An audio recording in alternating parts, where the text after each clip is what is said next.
Isang kababayan natin sa Hong Kong na pauwi sa Pilipinas nagbahagi ng kanyang video na kanyang experience dahil pinababa daw siya sa kanyang eroplano kahit malapit na itong lumipad dahil may nakita daw sa kanyang maleta at kinalkal ito sa harap niya. Ayon naman sa comment niya, kaya daw kinalkal ang kanyang maleta ay dahil daw sa power bank na nilagay niya sa check-in baggage.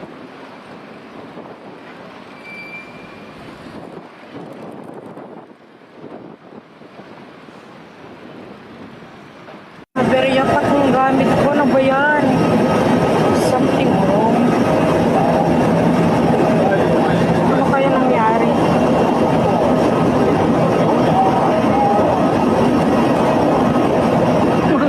Mga bra ko. Wala naman eh. Ano ba yan? Na-late na ako sa flight. That is chocolate. Muli nating paalala sa lahat na makababayan natin na lahat ng mga gadgets na may lithium battery gaya ng cellphone, drone, vape at lalong-lalo na ng power bank. Mahigpit itong pinagbabawal sa check-in baggage dahil pwede ito mag-cause ng sunog. Pinapahintulutan lang itong ilagay sa hand carry baggage at ang power bank ay bawal ilagay sa overhead cabin sa taas. Pinapayagan lang itong ilagay sa personal handbag na pwede nyo ilagay sa harap ng upuan. So maging paalala ito sa lahat na makababayan natin na para maiwasan ang abala sa airport, lalo na kapag may flight kayo, ay wag na wag kayo maglalagay ng kahit anong mga gadgets na may lithium battery sa check-in baggage. Napilitang mag-emergency landing sa Hong Kong ang isang eroplano dahil sa sumabog na power bank ng isang pasahero. Nasa impapawid ang eroplano nang biglang umusok sa loob ng cabin.